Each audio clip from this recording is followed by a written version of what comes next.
Welcome back to my art space, and Happy New Year to everyone. In this opportunity, I want to share with you my custom watercolor palette that I will be using for this year. I've been using a student watercolor set for many years now, and logically it started to run out. So, after learning a lot about watercolors and watercolor pigments, I thought that I would like to set up a personalized palette for myself based on the subjects that I like to paint. I mostly paint urban views, but I also like to paint natural landscapes and sometimes original illustrations.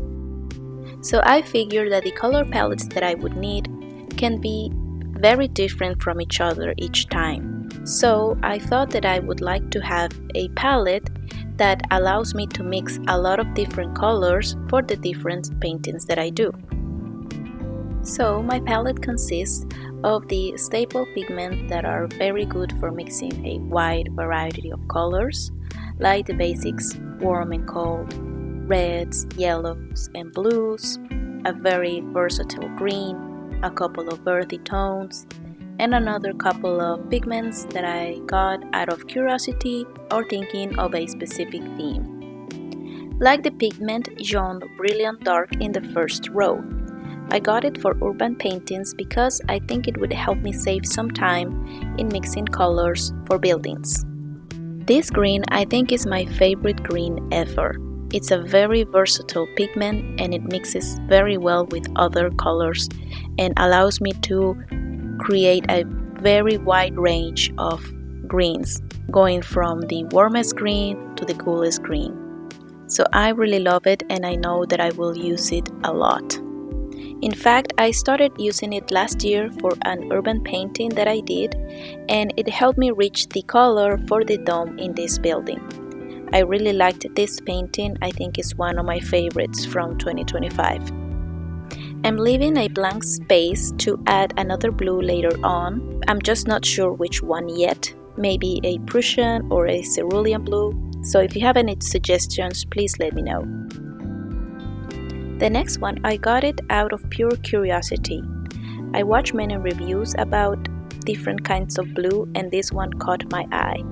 And it's becoming one of my favorites very rapidly. Because, look at it, it's so beautiful. The next one is lavender and I got it because one of the artists that I follow recommended for landscape paintings. And so I thought to try it for myself, and here it is, my humble rendition of a natural landscape using lavender. Purple or violet has been one of my favorite colors since I was a little girl, but my previous set didn't have one, so obviously I had to get one. And from all the reviews that I saw, this one really touched my heart. I think the little girl inside me is really happy with it. As you may have noticed so far, all of these pigments are from a lot of different brands. And that's because, like I said, I've only had one set from one brand, so it's been nice to try something that's different. I can't say that I have a favorite one. I think they are all great.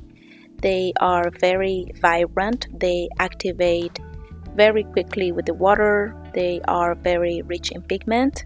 So I can't choose one favorite. I think they are all great.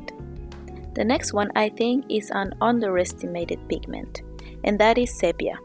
I've been using sepia since I started learning watercolors over 10 years ago, and it's genuinely a very useful pigment because it helps you to darken colors, desaturate tones, make earth colors more vibrant and natural. So overall, it's a very useful pigment to have. I recently used it in my winter cabin painting. For this painting, I wanted to use a limited palette of 3 pigments.